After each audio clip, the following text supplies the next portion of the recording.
Boa noite, irmão, Pai do Senhor. A gente está no compromisso de ler a Bíblia nessa maratona. Como a tia Gi fala, né? A gente está lendo a Bíblia, mas baseado nas diretrizes desse livro, do Gordon Fee, para dar crédito ao escritor, tá bom? A gente está hoje na carta dos Efésios e, para minha surpresa, né, eu descobri uma pancada de coisa, né? E eu confesso que dos livros que eu estudei até agora para dar aula, esse é o livro que a gente encontra mais opiniões diversas, né? Assim, ele é tão abrangente, ele é tão fera que você encontra referências dele, sei lá, eu li umas 3 Bíblias, né, uns 2 livros de referência, e aí o cara encontra pessoas falando aquilo que o Gordon Fee fala, como conselhos específicos, como características do livro. Tem outros que falam de forma mais abrangente, especificando um tratado teológico maior. Tem livros que fazem um relato histórico bem interessante. Então, assim, e é interessante que o escritor, o Gordon Fee, ele tem uma abordagem mais sucinta do livro, né? Ele é completo, mas ele é restrito. Ele consegue o livro inteiro em 4 itens, 5 itens, entendeu? Aí tem escritores mais que abrem mais esse tema, né? Em um que ele trata de uma forma só, o cara abre em 5, 6, entendeu? Então a gente tem de sal e tem de doce, né? Quem gosta de estudar, quando você for ler a Bíblia, se você tiver uma Bíblia aí de estudo, dependendo da Bíblia que você conseguir, né, se você tiver uma Bíblia de estudo, a abordagem dela vai ser bastante diferente. O assunto é o mesmo, mas a diversidade de tópicos sobre o assunto é que vai ser abrangente, né? Aquela que você usa, você me deu de presente, a Bíblia, isso, ela tem uma abordagem, né? Essa que eu tenho aqui, ela tem outra abordagem, mas todas baseadas em 4 temas bem específicos, mas com abrangência maior.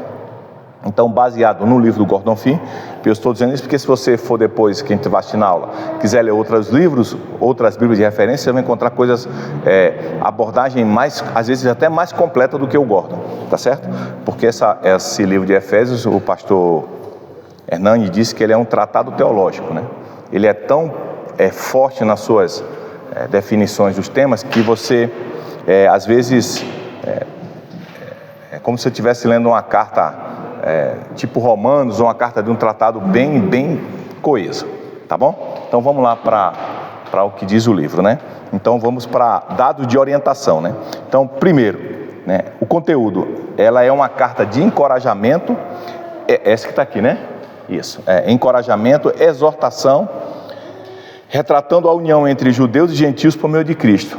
Quando você estiver lendo o livro, você vai ver que Paulo está sempre trazendo como vou falar assim, como personagem do livro, né? Que ele é um livro abrangente, a gente vai ver isso depois. Ele está trazendo judeu e gentil.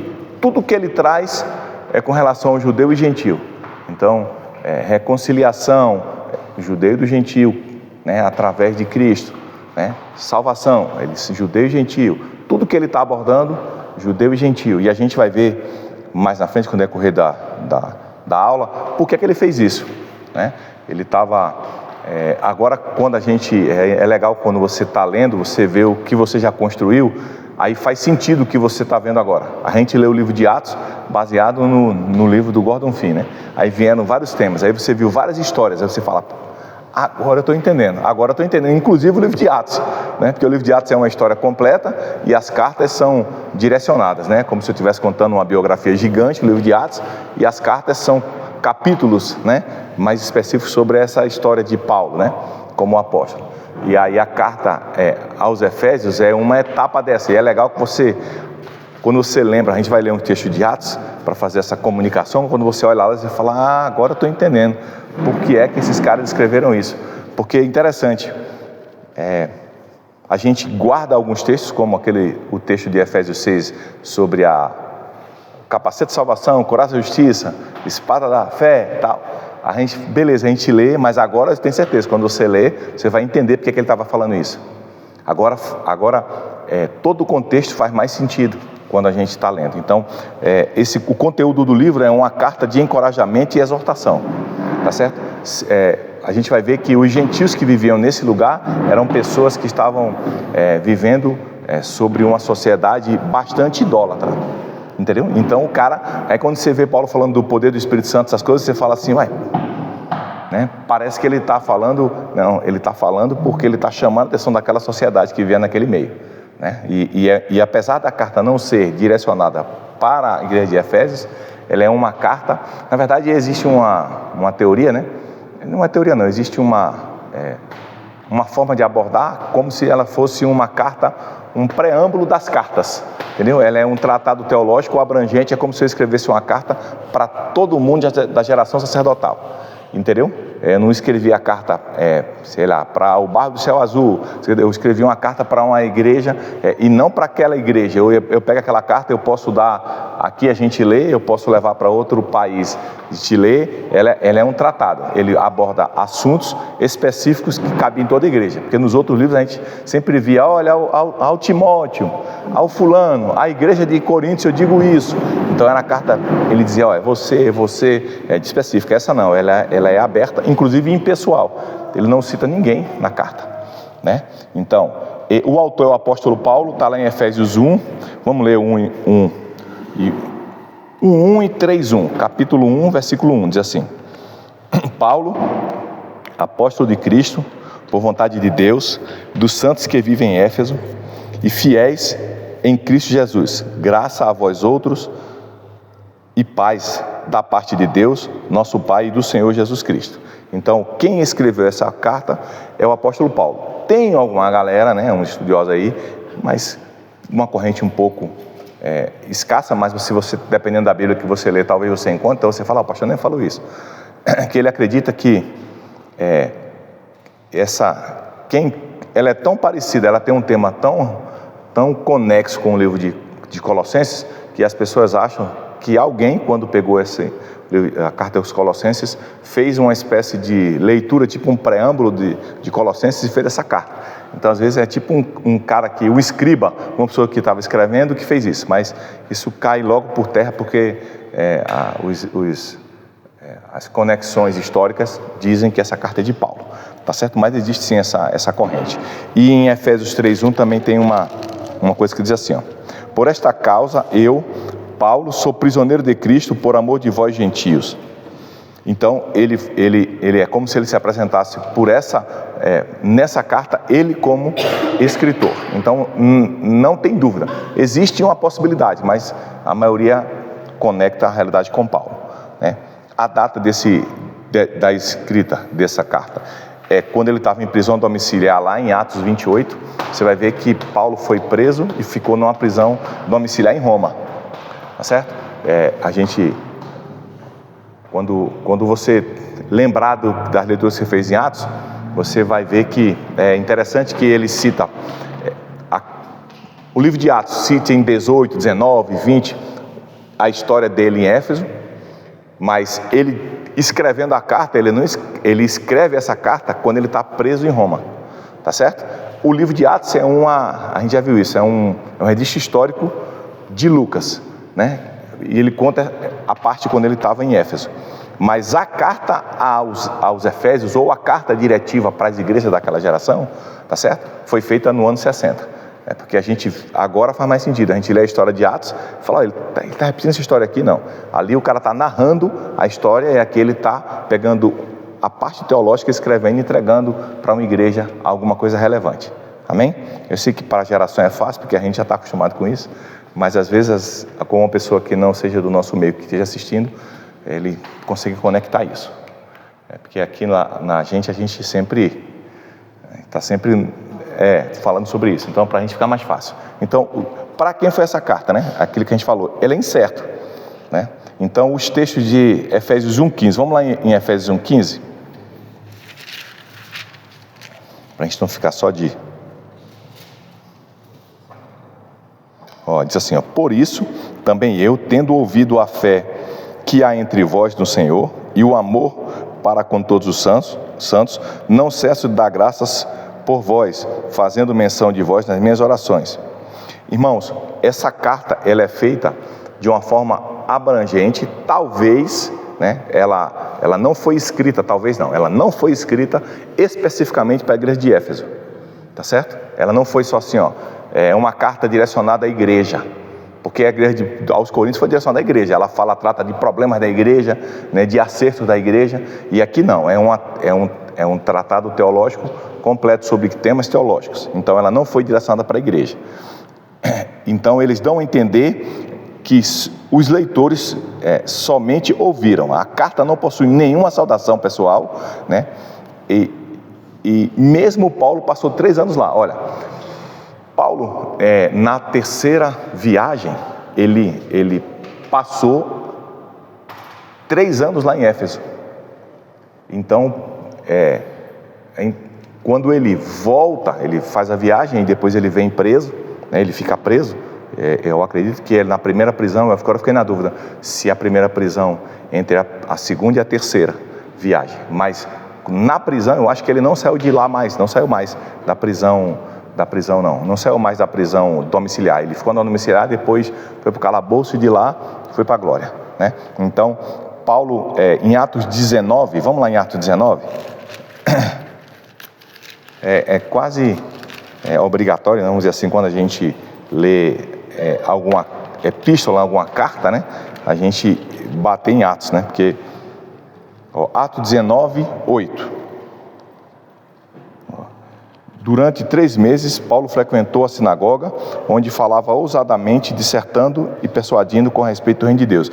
Inclusive, recentemente a gente leu esse texto, né, 9 e 10, né, visto que alguns deles se mostravam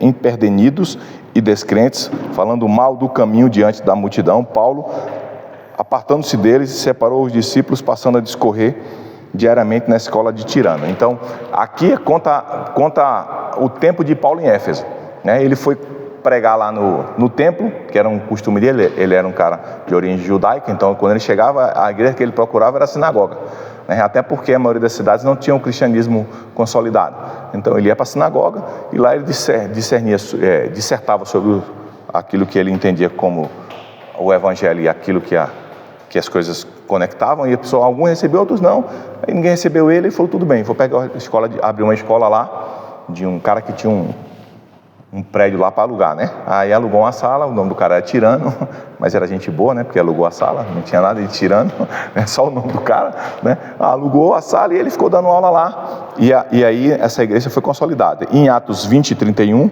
vamos lá para a gente ficar também com Bíblia, 20 e 31,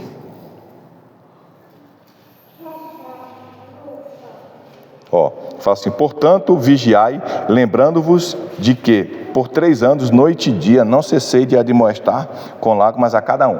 Então, esse tempo ele passou alguns meses na sinagoga, ninguém deu ouvidos a ele, ele foi para a escola de Tirano, né?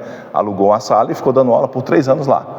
Então, quando você começar a ler, você vai trazer essa ideia, e quando você começar a ler o texto, quando ele falar coisas do Espírito Santo, sobre o poder do Espírito Santo, tal, você vai entender agora por que é que ele está falando isso. Porque nessa igreja, a magia, nessa comunidade, nessa sociedade que cercava a igreja de Éfeso, tinha templo de Diana, tinha adoração, tinha mágica, era como se fosse uma cidade que vivia turismo religioso, entendeu? É como se fosse Aparecida aqui, Aparecida do Norte, né? Como é que é? Bom Jesus da Lapa, pronto, tipo uma cidade assim, era uma cidade que vivia do mundo religioso. Aí, quando ele começa a pregar, ele começa a transformar aquele lugar. Aí é tanto que as pessoas falam, esse cara está criando polêmica aqui, bicho. Esse cara está acabando com a renda da gente, entendeu? Porque as pessoas começaram a se converter e fizeram aquela fogueira de livro famosa, né? Se converteram e chegaram lá e entregaram os livros. Bicho, eu confesso que eu vivia de magia e tal. Eles juntaram lá os livros e deu 50 mil denários, né? Eu acho que era o valor dos livros que eles tocaram fogo. Então é uma fogueira bem valiosa. Então é essa comunidade que ele está escrevendo na carta. Imagina essa comunidade acostumada com poder, com coisas espirituais, entendeu? Estava assustado, entendeu? Aí com medo Irmãos, hoje eu lendo o Gordon Fee, eu estou imaginando a cabeça dos caras. Você imagina uma pessoa que sai de uma religião diferente do cristianismo, entendeu? E aí você fica com medo dos espíritos. Imagina uma pessoa que já confessou outras religiões, né? E o cara fica com medo. Aí o cara vem agora para o cristianismo e fala, rapaz, e os poderes malignos? E isso, entendeu? Rapaz, aí Paulo começa a explicar, gente, nós temos uma unidade de fé, o Senhor que nos guarda, o poder de Deus nos mantém soberanos sobre essas coisas das trevas. Mantenha a sua fé. Aí ele, capacete de salvação, coraça da justiça, não sei o que, espada da fé. Não fica com medo não. Nós estamos protegidos. Agora faz sentido. Quando você fala agora faz sentido. Por que ele está falando? Ele está falando para uma igreja que estava acostumada com manifestações. E ele está todo mundo com medo. Os convertidos, entendeu? Ficaram, bicho, e agora? Agora eu me converti. Eu era de fulano de tal, me converti. Agora estou enrolado. Agora os caras vão me pegar, né? Agora os espíritos vão me pegar. Quem nunca pensou nisso? Quem era de outro lugar, de outra religião, é uma religião mais punitiva, vamos falar assim, o cristianismo ele abraça a gente, se a gente errar, ele dá perdão, toca a vida, a graça é grande, e a gente vai se construindo, né? Outras religiões, a gente hoje não está temos que ter cuidado com o que a gente fala, não tem essa visão, fica todo mundo um pouco assustado, com medo, porque sair, né? A gente que é crente já viu isso várias vezes nas igrejas que a gente caminhava, né, pastor? Irmã Beth, né? Chegava no lugar e a pessoa se converteu de outra religião e ficava com medo, né? Rapaz, a gente, não, irmão, você está com Jesus. Rapaz, geralmente o pessoal fala, se tu me deixar, se tu largar fulano de tal, tu tá enrolado, né? Aí o cara fica com medo. É isso que acontecia com essa igreja. Por isso que Paulo estava escrevendo sobre os céus lá em Cristo, a unidade da fé aqui embaixo na terra, os judeus e os gentios, e Deus, a gente vai ler no texto, onde Deus está trabalhando em nosso favor, ganhando essa guerra que a gente acha que é uma guerra, entendeu? Ele falou, fica tranquilo, cara, vocês estão de boa, então pode confiar, confia no Pai, né? O Pai está on, né? Literalmente, o Pai está on, né? Era essa a intenção deles. Então vamos para cá, né? Isso, porque vamos para, a gente falou do destinatário, agora ocasião. Tíquico é um nome bem bonito, se você quiser botar no seu menino aí. Tíquico, né? Quem for ter filho, netinho, seu netinho José, o nome dele é Tíquico, imagina, o que é isso? Tíquico, ele está levando essa carta e também a carta de Colossenses e Filemão.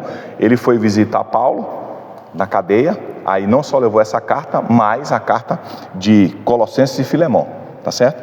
Então, a ênfase desse livro é a reconciliação por Cristo de judeus e gentios por meio da cruz. A supremacia de Cristo sobre os poderes desse mundo de trevas, o comportamento cristão que reflete a unidade de Cristo. Então, irmãos, são 3 coisas que esse livro trata, se a gente fosse condensar eles em ideias, né? Primeiro, ele diz que existe uma reconciliação entre judeus e gentios. É interessante, a Gi deu a aula... Éfesos foi Gálatas, né?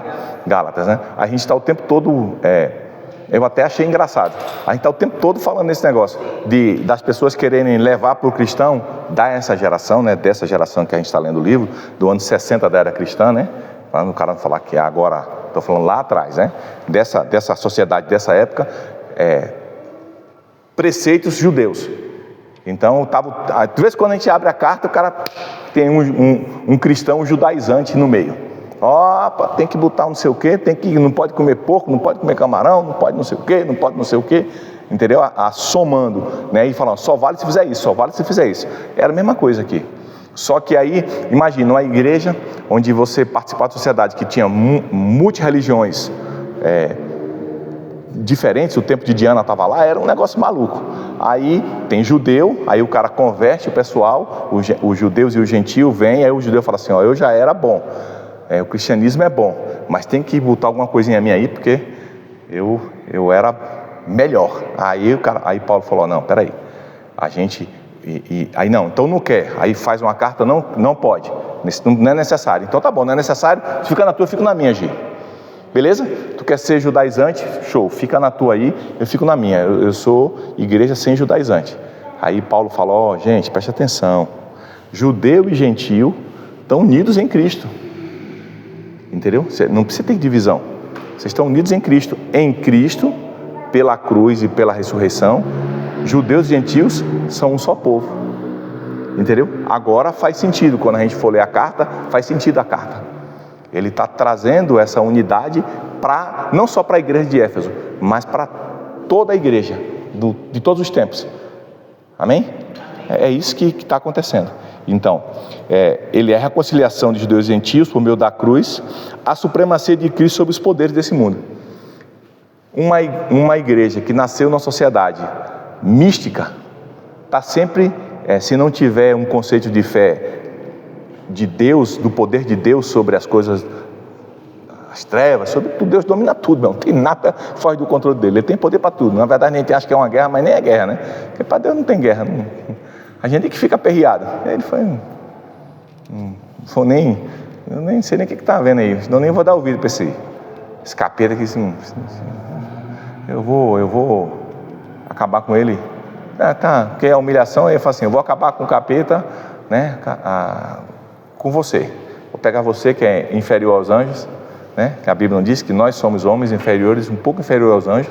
Está escrito na Bíblia, irmão, depois você procura aí. E aí ele fala assim, você vai destruir as obras. Isso, você vai destruir as obras do maligno. Eu vou usar você, eu destruí o maligno, na cruz eu cravei, a gente vai ver em Colossenses, né? Cravei na cruz, todo o principado potestade foi exposto na cruz, está tudo, mas eu vou usar vocês. Entendeu? Aí imagina uma igreja que está acostumada com esse sincretismo, uma sociedade que está acostumada com esse sincretismo, aceita Jesus como seu Salvador, ela está amedrontada. Aí Paulo explica que Deus é soberano em poder sobre qualquer potestade. Para o cara, negada, fica calmo, vocês não conhecem, mas eu vou fazer o seguinte, eu vou explicar para vocês. Deus é poderoso sobre qualquer potestade. Calma, mas você vê Jesus, filho, vai, vamos trabalhar. Deixa de pensar qual é a retaliação que você pode sofrer por agora aceitar Cristo. É isso que Paulo estava explicando para aquela igreja, para aquela sociedade. É exatamente isso, né? E como eu vou refletir esse comportamento? Porque às vezes a gente fala assim, ó, beleza, aceitei Jesus, estou poderoso, porque Cristo me capacita para destruir fortaleza, potestades, brigar contra o inimigo. Beleza, em Cristo eu tenho todo o poder. Mas eu me comporto como cristão? Esse livro traz uma explicação prática de como, inclusive nos 2 últimos capítulos, de 4 a 6, são 6 capítulos, ele traz essa conduta cristã. Às vezes a gente está na dúvida, como é que eu... Aí ele fala, ó, como é que você reage com o irmão, como é que você reage no seu lar, ele vai explicando. Então você tem uma reconciliação, você tem um poder sobre você, mas precisa se comportar para que você se sinta, você e os irmãos fortalecidos na unidade da fé, na paz. Agora faz sentido no texto. Agora faz sentido quando você lê. Ele está dando orientações, né? Então, uma visão geral, ela apresenta a história de Deus colocando alguns gentios e nós nela.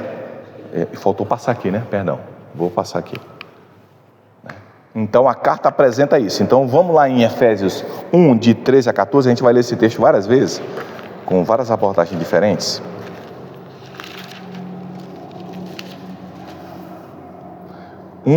De 13 a 14, diz assim, ó: em quem também vós, depois de que ouvistes a palavra da verdade, o evangelho da vossa salvação, tendo nele também crido, fostes selados com o Santo Espírito da promessa, o qual é o penhor da nossa herança, até ao resgate da sua propriedade, em louvor de sua glória. E vamos ler o 2,13. Ele diz assim: mas agora, em Cristo Jesus, vós que antes estáveis longe, fostes aproximados pelo sangue de Cristo. Então olha só, essa carta, ela faz, tem uns textos que são longos, ela retrata o que Deus fez pelo homem, pelos gentios, né? Uma conciliação entre judeu e gentio, e nós somos gentios, nós somos igreja. E ele traz a gente para esse meio, né? Quando a gente não só recapitulando, né? Quando a gente não é judeu, ou a gente é igreja, ou a gente é gentio pela Bíblia, tá certo? Então quando você está retratado como gentio, é porque o cara não aceitou Jesus, mas ele aceitou Jesus, ele é igreja. tá certo? E se você não tiver, você só tem uma possibilidade, três possibilidades na Bíblia, né? Ou você é judeu, da linhagem, ou você é gentil, você não aceitou Jesus, não é judeu, então ou você aceitou Jesus e é a igreja, tá certo? Então, nessa visão, essa carta apresenta a história de Deus colocando alguns gentios e nós, igreja, nesse contexto, tá certo? Então, o que eu já até falei sobre isso, mas algumas influências externas estavam colocando a pressão sobre os judeus cristãos, entre os cristãos com a prática judaizante nele, tá certo? Então, imagina o cara vem, tem que fazer isso, Jesus. O irmão Jesus, tá? Porque ninguém está vendo, tem um irmão Jesus aqui na igreja. Esse irmão não está falando, né? Falou, o irmão Jesus que está aqui no nosso meio, falou assim, pastor, tem que fazer isso? Eu falo, não. Aí beleza, aí tu aprende e toca a vida. Aí, a outra pressão do lado de lá, o cara fala assim, arroxo, barulho, pá, o cara tudo desanima. Tá desanimado, né? Angustiado, com medo da sociedade ao redor, entendeu? Magia e tal. Você fala, rapaz. Aí Paulo, quando escreve esse livro, ele fala, meu irmão, relaxa, não precisa fazer mais nada, descansa, não precisa ficar angustiado, não desanima não, porque a gente tem poder, nós estamos amparados pelo poder que há nos céus. Então fica tranquilo, vamos para frente, vamos tocar a vida, vamos seguir como igreja, tá certo? E ela eu vou passar aqui, essa carta também, ela é uma nota de afirmação e encorajamento. Irmãos, vamos ler o capítulo 2, de 1 ao 22. Esse capítulo parece ser grande, mas não é muito grande não. A gente vai ler ele é um tratado, ele trata sobre uma narrativa dessa reconciliação e é bem legal. Se não é para ler tudo, a gente lê um pedaço. Fala assim, ele, capítulo 2, versículo 1, ele vos deu vida, estando vós mortos nos vossos delitos e pecados, nos quais andastes outrora, segundo o curso deste mundo, segundo o príncipe da potestade do ar, do espírito que agora atua nos filhos da desobediência, entre os quais também todos nós andamos outrora, segundo as inclinações da nossa carne, fazendo a vontade da carne e dos pensamentos, e éramos por natureza filhos da ira, como também os demais. Está vendo que agora faz sentido? Você está lendo a carta, você fala, ele está falando para uma sociedade que tinha conexão com coisas espirituais da maldade, entendeu? Ele está agora conectando e falando, aí agora foi mais fácil para a gente ler, né, irmã Beth? Fala, agora eu estou entendendo que esse cara, não é só uma coisa, antigamente a gente lia, não tinha conexão com a realidade nossa, mas tem uma conexão com a realidade nossa, porque a gente sabe, mas tinha uma conexão com a realidade da época. Aí, mas Deus, sendo rico em misericórdia, por causa do grande amor com quem nos amou, e estando nós mortos em nossos delitos, nos deu vida juntamente com Cristo. Pela graça sois salvos, juntamente com Ele, nos ressuscitou e nos fez assentar nos lugares celestiais em Cristo Jesus, para mostrar nos séculos vindouros a suprema riqueza da sua graça em bondade para conosco em Cristo Jesus, porque pela graça sois salvos, mediante a fé. E isso não vem de vós, é dom de Deus, não de obras, para que ninguém se glorie, pois somos feitura dele, criados em Cristo Jesus para boas obras, os quais Deus de antemão preparou para que andássemos nela. Imagina, ele está descrevendo um tratado espiritual, o poder de Deus, o que Deus conseguiu fazer através da cruz de Cristo, para você descansar como povo, descansa. O que você conseguiu, essa transformação, não é obra sua. Você não precisa sacrificar para Diana, que era a rainha que eles serviam. Você não precisa fazer rituais. É pela graça que você é salvo. E a graça vem pela fé. Você acredita que Jesus morreu na cruz, ressuscitou ao terceiro dia, conseguiu para você uma reconciliação pelo sangue. Você acredita nisso? Acredito. Então, pronto, descansa. Não precisa sacrifício de tolo, não. Por quê? Porque a sociedade estava balizada nisso. Agora ela aceitou Jesus, ela está numa nova dimensão. Aí agora, Paulo tem que explicar, porque para a gente que vive na igreja, para a gente fica mais fácil, né? A gente lê hoje e fala, esse povo parece que é maluco. Não, para eles era tudo novidade. Era como se a gente chegasse hoje com uma novidade aqui. A gente fala, que é isso? alguém ia ficar duvidando. E quem não duvidasse é porque não queria perguntar, mas estava cheio de dúvida.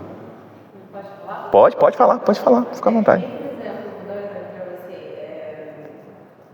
Tem uma vizinha minha que ela coloca plantas de São Jorge, coloca a imagem de São Jorge lá na janela dela. Quando o filho dela nasceu, ela coloca a fita vermelha. Tem todas as crendices, né? Porque ela acredita que está espantando a inveja, que está espantando o mal. E a gente pensa que não existe, mas é muito real. Inclusive, na nossa sociedade é muito ligada a esse tipo de crendices. E elas têm medo mesmo para elas, alguém tocar no filho dela com inveja, a gente vê que ela fez vermelho, o filho vai morrer, vai acontecer uma doença, no nível de medo mesmo. Aí é engraçado ver que mesmo que elas já visitaram igrejas, né, tem não tem um acompanhamento, mas já foram, não é nada zero da palavra. Sim. Mas mesmo quando você vai explicar que não é isso que protege elas não acreditam. Porque ainda não foram libertas, mas entende o ponto, né? Ao nível das pessoas terem Deus. Então, mesmo a pessoa se convertendo, enquanto não tiver esse entendimento e essa libertação, alguém não explicar para elas, vão ter muito medo. Era o que Paulo estava tentando explicar para a igreja de Éfeso. É exatamente isso. As pessoas estavam conectadas com essas coisas. E aí ele vem uma novidade de vida que ela falou, não, eu aprendi que eu tenho que sacrificar. Eu tenho que chegar lá no tempo de ano, eu tenho que ir lá, eu tenho que tumultuar. Eu falei, não, peraí, cara, calma. Eu vou explicar como é que construímos isso. Deus, em sua maravilhosa graça, nos reconciliou pelo sangue de Cristo, entendeu? Mediante a fé. Isso não foi a gente, a obra que conseguiu, é dom de Deus. Agora faz sentido o que ele está explicando, entendeu? Agora faz sentido. Para a gente lendo agora, não é que a teologia não fazia sentido, faz sentido histórico. A gente lendo, fala, agora eu entendi qual era o problema dessa carta, o que ela quis fazer. Ela quis tirar esse medo das pessoas. Sim. E é tão contrário às outras religiões, né? Porque nas outras religiões você ganha por aquilo que você faz. Então, se eu colocar, se eu fizer, e o Evangelho Deus fez, né? Por você. Exatamente. As outras não. É o meu sacrifício, se eu coloco, se eu faço milhares de coisas. E aqui para eles, igual o pastor sempre fala, a gente já está acostumado.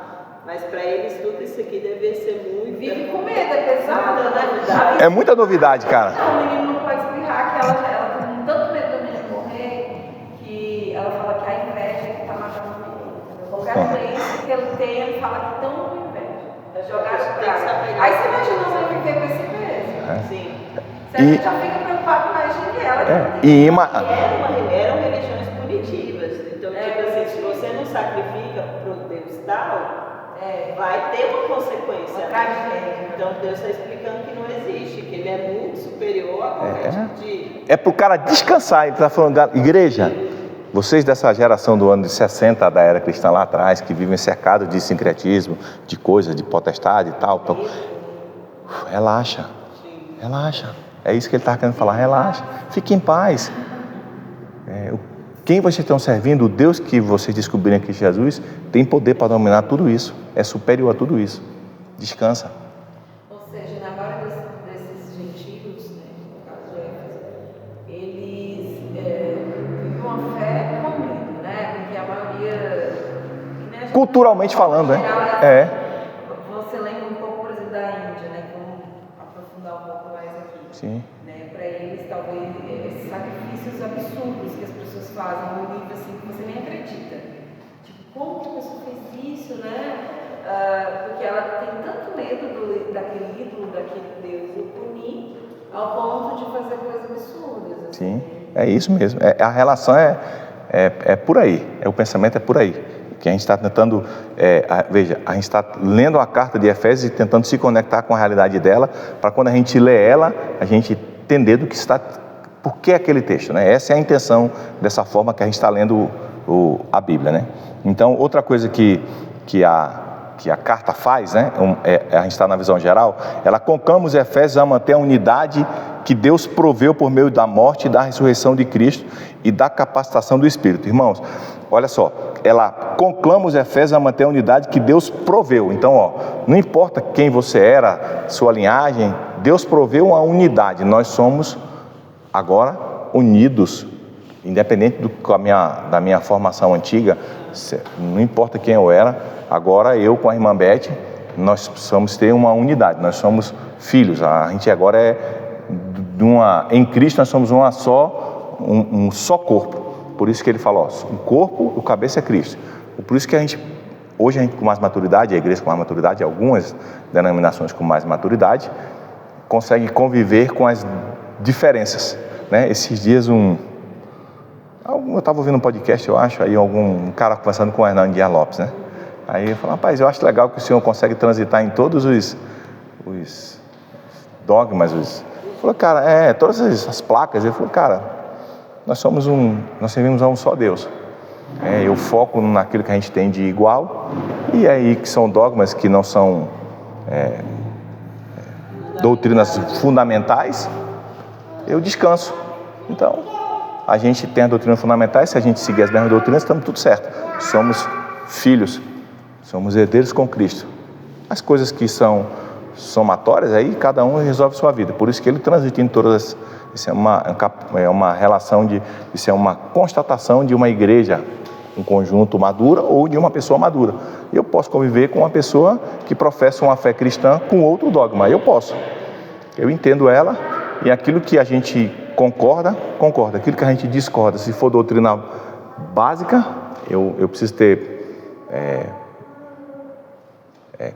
um comportamento cristão para saber me portar sobre aquele assunto. E se for bobagem, secundária, tranquilo, de boa. Eu ouvo, que massa.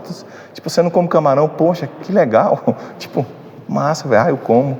Acho gostoso. Cara, não, é muito ruim, é mesmo, cara. Eu vou ouvir o cara, rapaz, você vê que o camarão é o urubu do mar? Eu falei, é mesmo, bicho? Sabia não, velho. É o quê? Urubu do mar, né? A barata do mar. Isso, não é urubu, a barata do mar. Isso, a barata do mar. Aí eu falo, caramba, velho, comi barata. Entendeu? Como isso não é uma doutrina. Aí eu fico tranquilo. Cada vez mais, não é nem os judeus mesmo, judeus. Sim. Que ainda é 1% dos cristãos que se chama judeu messiânico. Sim. Se chama messiânico cristão, mas são cristãos. Sim. É 1%, se você falar assim, um judeu messiânico mesmo, na Israel e tal. Mas cada vez mais a gente tem percebido, assim, pelo menos atualmente, com alguns cristãos que eu tenho falado, uma igreja meio messiânica, assim, meio judaizante, tem começado algumas igrejas que eu tenho conhecido, e a minha dúvida é o seguinte, porque o que Paulo está dizendo é o seguinte, no caso dos gentios, né? Nós temos Cristo, que ele é superior a todas essas coisas no meio e tal, mas tem também essa coisa do dogma do judeu que também estava me batendo, e ele também está falando sobre isso, que Cristo é suficiente e tal, desde Gálatas de Cristo. E a gente percebe que tem alguns cristãos, não sei se acha charmoso, o que é, que está voltando, por exemplo, o Shabat, beleza, isso aí é secundário, tá? Mas tem alguns dogmas que nem em Gálatas falou, e Éfeso fala, também que acrescentando coisas que a graça já decaiu, já não precisa, né? Sim. É meio complicado você ver um cristão que acreditava na graça suficiente e meio que está voltando a esses pensamentos judaizantes, assim. Nesse sentido, é a mesma coisa ou não. É princípio básico? Olha, eu vou falar a minha opinião. Eu acredito que eu não tive a oportunidade de Israel ainda, né? Eu tenho uma vontade de Israel. E eu queria ir lá no culto, de uma igreja com origem judaica lá em Israel, assistir o culto. Eu acho que deve ser muito legal. Mas imagina se eu não sei, né, se por exemplo, lá não tem, não sei porque eu nunca fui, né? Mas imagina se lá, se uma igreja, nem sei, uma hipótese, tá? Igreja judaica, o judeu messiânico não faz o culto no sábado, porque o sábado tem que ser guardado, um exemplo. Eu não sei. Então, beleza, eu no sábado eu não vou no culto dele, né? Porque não tem, né? Eu vou no culto de outra igreja que deve ter lá, e na sexta que tiver o culto eu vou lá. Eu sou. Não é isso, pastor, falando em centralizar no sentido da fé. No Shabat, eu guardo o sábado, por exemplo. Não é uma coisa que vai pecar sem guardar, porque geralmente Sim, nós brasileiros guardamos no domingo, né? Isso. No domingo. Mas eu prefiro no sábado, que pra mim faz mais sentido hoje. Não pela fé. Sim, é uma escolha. É uma escolha. Daquilo que eu já estudei biblicamente falando. Guardar um dia. É isso. Descanso, nem que seja na segunda, né? Sim, O importante não. Imagina o garçom, né? Que trabalha sábado e domingo, não tem caixa. Guarda no sábado. Guarda na segunda. Eu sou rígida contra isso. Mas eu falo no sentido de fé mesmo. Tem pessoas. Vou dar um exemplo. Eles acreditavam que você tinha que ser circuncidado. Circuncisão para poder, de fato, ser salvo. E tem alguns que estão atualmente que também estão voltando a isso. Nesse caso, a fé deles estão firmadas ainda em Cristo, no sentido de centralizados. A paz. Ou eles estão acrescentando coisas à sua salvação? Do jeito que você imaginar, cabe. Hoje muito também, como é que eu vou te falar? Se eu falo supersticiosa, não, tem um nome, sincretismo. Sim, mas eu vou te falar, do jeito que vier, do jeito que você imaginar, pode encaixar. Do jeito que você imaginar, pode encaixar. Falando, poxa, a gente fica muito amedrontado. Será que não é imaturidade? Porque tem algumas coisas que o nome que a gente fica com medo de agredir, né? Pode ser imaturidade, mas aquele que começou a boa obra em nós é fiel para terminar. Eu acredito que quando você começa a andar em Cristo, por exemplo, algumas práticas de judaizante, você começar a ler a Bíblia, você começar de fato buscar o entendimento, você vai entender que Paulo vai falar, olha gente, para nós igreja não cabe mais isso. Não cabe mais isso. E aí você vai mudando sua conduta. A gente vai ver no livro de Efésios, de 4 a 6, que ele fala algumas coisas para a gente cuidar. Então, é bom ler assim que você vai, quando você lê, você fala, rapaz, como eu posso melhorar como cristão? Que forma prática? Aí ele vai explicar. Quando você estiver lendo de 4 a 6, você vai ver. Aí você fala, o pastor falou isso aqui, né? Acho que tem isso também da gente, às vezes, não necessariamente falando de mim em si, mas às vezes não achar que Cristo é suficiente, né? Tipo assim, para guardar a sua família. É porque a gente não está, irmão, de amedrontar os cristãos. a sociedade, nós estamos montados sobre uma regra psicológica. Só deve receber o cara que faz, né? E Cristo fez uma obra completa. A gente é inserido nessa ideia. Aí o cara fala, ser crente é mole. Eu falo, não é mole não. Ser crente é pesado. Para ser um crente mesmo verdadeiro é duro. É duro você, numa situação vexatória, você baixar a guarda, dar a cara pro cara bater, o cara todo errado, entendeu? É difícil. Ficar calado, poxa, eu tinha muito para falar, mas não vou falar, né? E foi pesado para Cristo, né? Eu estou falando a gente como igreja ainda, a gente aqui do lado de cá, porque para Cristo foi terrível, foi extremamente pesado, então não tem nada de graça. Já está pago, mas não entende que ele pagou mesmo. Foi caro. O cara fala foi de graça, não, eu fui inserido, para nós foi de graça, mas existe um preço pago e ainda tem mais, né? Essa convivência com a fé cristã deveria nos conduzir a amadurecimento pleno. Então um crente velho deveria ser um crente muito melhor do que um crente novo. O que a gente vê é que às vezes não é verdade.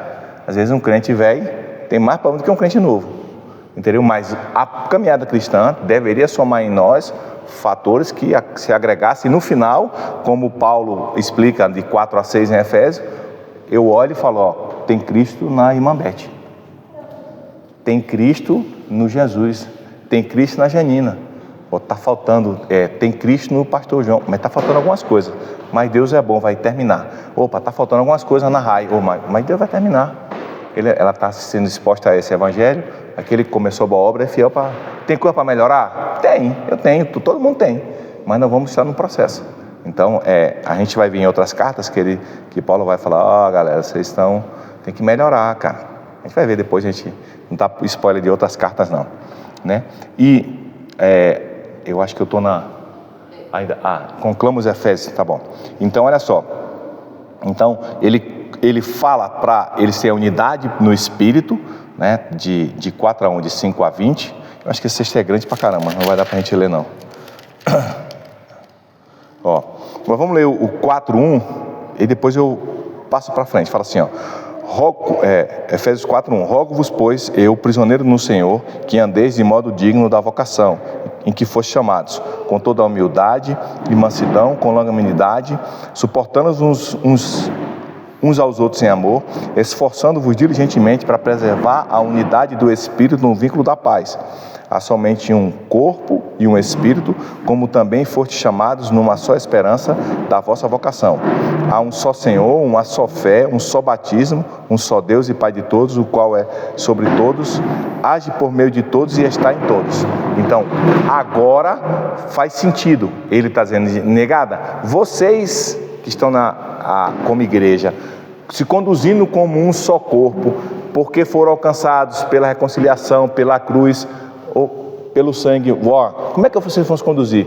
Um só fé, paz com todos, calma, vamos viver, um só corpo, um só Espírito, uma só esperança na vossa vocação.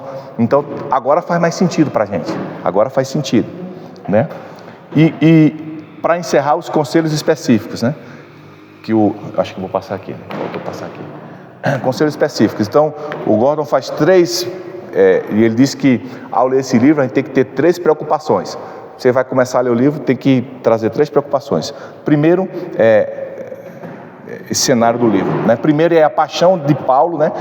Como Paulo era intenso na vida dele em Cristo. É isso que o Gordon quer dizer. Quando você estiver lendo, ele tem uma preocupação para com os gentios, né? Porque Paulo veio pregar para os gentios, então ele tem uma paixão viva, ele está o tempo todo defendendo o gentio, ele está o tempo todo, ele está trazendo uma conexão, ele não quer deixar a igreja nessa carta, né? Ele tem que conclamar a igreja para que ande em unidade.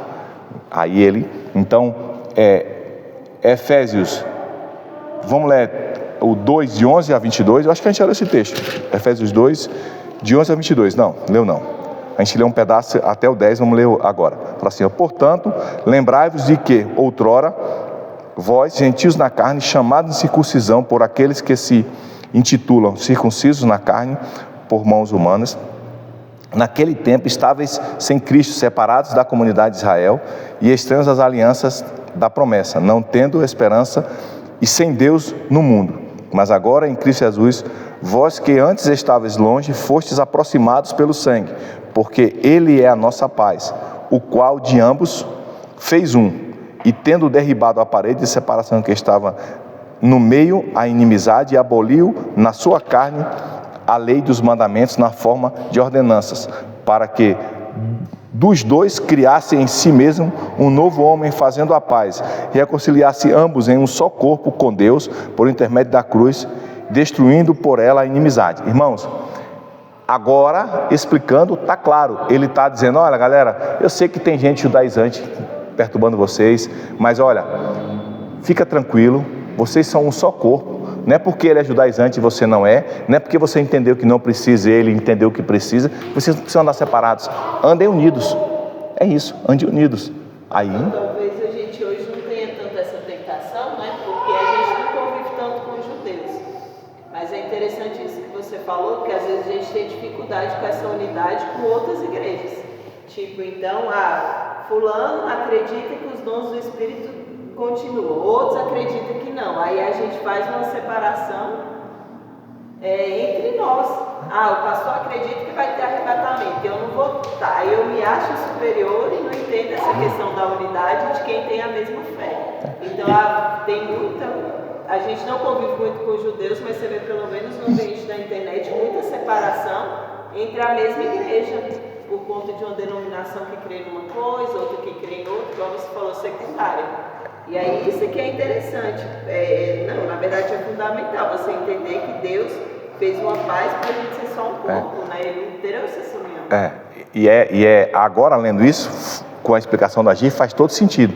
Eu estou lendo, ou estou ouvindo alguma informação, podcast, alguma coisa de uma igreja, eu que às vezes já li um pouco mais, ou estudei um pouquinho mais que os irmãos normais, que até porque um pouco pela obrigação eu preciso, o cara está falando, eu sei se ele é arminiano, eu sei qual é a linha dele, mas isso não me afeta. Eu falo, esse cara, se eu falar de arrebatamento aqui, esse cara briga, porque esse cara não crê no arrebatamento literal, né? E aí o cara tá falando, esse é pentecostal, esse vai crer que vai antes a igreja vai ser arrebatada antes da tribulação.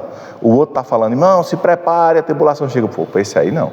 Esse aí... Tem até aquela história, né, passada, não sei se é o Whitfield, um irmão calvinista que perguntaram para ele se ele achava que ele ia encontrar John Wesley no céu, porque ele era arminiano, né? Aí ele falou bem assim, rapaz, ele vai estar tão perto de Deus que eu não sei se eu vou conseguir ter o acesso que ele teve. Então a pessoa achou que era uma separação, né? Pelo que ele acreditava ser diferente do que ele acreditava, não ia ver no céu. Ele falou, rapaz, mas na verdade ele é tão de Deus que eu não sei nem se eu vou conseguir acessar o lugar que ele está. É isso. Na verdade, eles tinham ciência de que o centro do evangelho é a mesma coisa, Cristo é suficiente. Esse é o problema, é quando as pessoas não acreditam que Cristo é suficiente.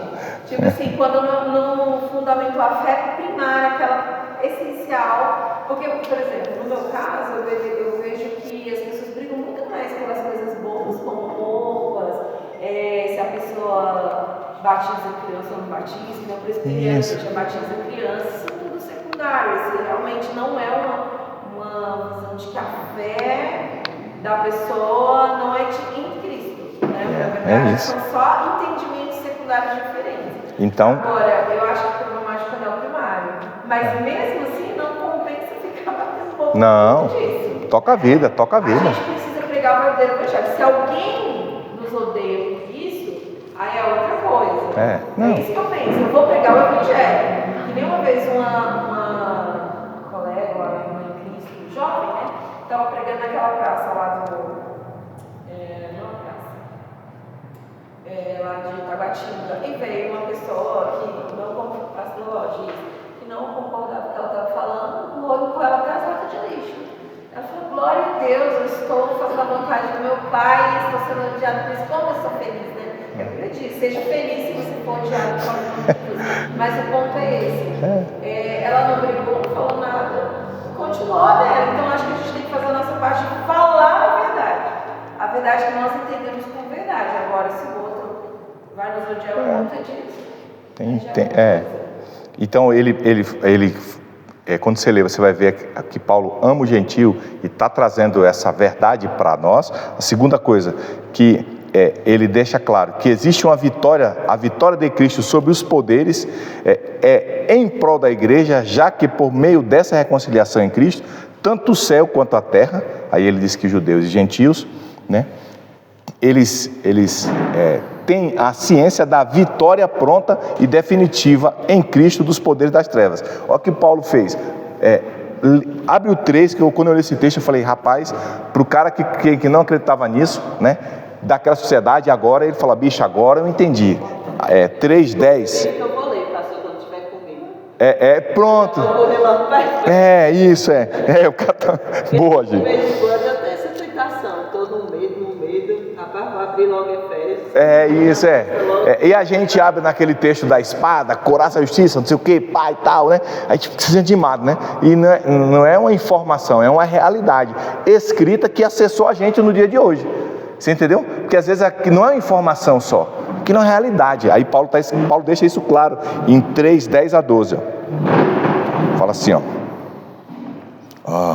para que pela igreja a multiforme sabedoria de Deus se torne conhecida agora dos principados e potestades nos lugares celestiais, segundo o eterno propósito que estabeleceu em Cristo Jesus nosso Senhor, pelo qual temos ousadia e acesso com confiança mediante a fé nele. Portanto, vos peço que não desfaleceis nas minhas tribulações por vós, pois nisso está a vossa glória. Irmãos, até o versículo 12. Então olha só, olha que Paulo está dizendo para a galera que estava com medo, pela igreja, a multiforme sabedoria de Deus se torne conhecida agora dos principados e potestades. Não precisa ter medo não, vivendo como igreja, a sabedoria de Deus vai se manifestar aos principados e potestades, e vocês têm poder sobre eles, em Cristo Jesus. Entendeu? Então a comunidade que estava amedrontada, rapaz, é o seguinte, eu sou igreja, agora eu vou apresentar o Cristo ressurreto, numa cidade que é extremamente idólatra, cheia de magia, cheia de coisa, cheia de muganga, como no Nordeste, né? Cheio de coisa, cheio de mandinga, E agora? Ele falou, agora fica tranquilo, meu irmão. É a mesma coisa que Você passa até as fitinhas. Mesma coisa. Aí ele fala, não, meu irmão, seja ousado. Em Cristo você pode ser ousado. É isso que ele está dizendo. Entendeu? É isso. É porque a nossa realidade está distante, mas a gente acha que está distante, mas está perto. Está perto da gente. Tem medo constantemente, que nem a gente já falou, ela acha que é só ela, não. De vez em quando o inimigo tenta nos amedrontar. Você não está tão criosa, você não está orando tanto essa semana. Vem aquela coisa ali, entendeu? Só que nem Bem-vindo ao clube. É que nem o pastor falou, ele leu aí um versículo que fala que a nossa fé é mediante Cristo, né? Tipo assim, é nele. É nele. Se tirar os olhos dele, dá medo. Dá medo. E se tirar Jesus, gente, não resta nada. Não resta nada. É isso. Né? E para terminar, os capítulos de 5 a 6, de forma prática, ele faz um trabalho teológico bem abundante, explicando que você tem poder, que a igreja é um corpo, algumas coisas. Quando chega do 4 a 6, ele começa a explicar como a gente se pronuncia como cristão. Então ele explica, né, de que forma de que forma viver a vida em Cristo em seus relacionamentos, né? Como é que a gente adora Ele, a adoração correta. E nos lares, é interessante que os cultos, né? Os cultos daquela época eram nos lares, entendeu? Não tinha essa quantidade de igrejas que tinha. Lógico, depois, né, a igreja chegou a ter muitos membros, a igreja de Éfeso, né? Mas no começo, a estrutura das igrejas, como na igreja para Éfeso, a igreja para a comunidade toda, essa carta, né, é uma carta para geral, para todas as igrejas. Então a gente precisa se apoiar nessa verdade. E ele fala no versículo, capítulo 4, para encerrar, 4, versículo 17. Eu acho que a gente já esse texto, 4, 17. Você já está falando do terceiro? Terceiro, é o terceiro. O que é o terceiro? E o terceiro, 3 conselhos específicos. E o terceiro é que nos capítulos de 5 a 6 ele apresenta a vida prática. Ele apresenta a vida prática, ó. Como é que... E a pessoa pode perguntar, mas se ele tiver vida prática, lascou. Exatamente, exatamente. Então ele fala, como é que na vida prática eu mantenho unidade com o Espírito? Aí 4... É para viver unido. Aí agora ele está mostrando como é que às vezes fica a dúvida, o que é viver unido, né? Aí ele vai mostrar de forma prática. Exatamente. Como é que minha atitude demonstra? Ele vai falar, isso, portanto, digo e no Senhor testifico, que não andeis como também andam os gentios, na vaidade dos seus próprios pensamentos, obscurecidos de entendimento, alheio à vida de Deus por causa da ignorância em que vivem, pela dureza de coração, os quais, tendo se tornado insensíveis, se entregam à dissolução, a dissolução para com avidez, cometendo toda sorte de impureza. Mas não foi isso porque aprendestes a Cristo, se é que de fato tens ouvidos e nele fostes instruídos, segundo a verdade de Deus, no sentido de que, quanto ao trato passado, vos despojeis do velho homem, que se corrompe segundo as concupiscências do engano, e vos renoveis pelo espírito do vosso entendimento, e vos revistais do novo homem, criado segundo Deus, em justiça e retidão, procedentes da verdade. Então ele está mostrando como é que você vive nessa unidade com o Espírito, né? Vou ler aqui o 5, do 18 ao 20. 5, 18 ao 20. Aqui. E não vos embriagueis com vinho, o qual há dissolução, mas enchei-vos do Espírito, falando entre vós com salmos, entoando e louvando de coração ao Senhor com hinos e cânticos espirituais, dando sempre graças por tudo a nosso Deus e Pai, em nome do Senhor Jesus Cristo, sujeitando-nos uns aos outros no temor de Cristo. Já foi cortando a cana logo de primeiro? Já foi logo a tomar. A gente pode tomar um vinho, porque na celebração que a gente fazia para a Diana, para a sociedade, a turma tomava um vinhozinho de leve. Não. Aí tem um cara que falou, não embriaga, mas pode tomar uma só para... Aí lá atrás, lá na frente em Pedro, ele falou, se livra de todo embaraço. Tudo que gera embaraço, sai, né? Então, porque às vezes... Amém? Então vamos encerrar aqui, que você possa ler a carta aos Efésios consciente dessas formas de abordagem teológicas que ele trouxe e da vida prática que essa carta traz para nós. Amém? Aperta aí, eu ia mandar apertar Jesus, mas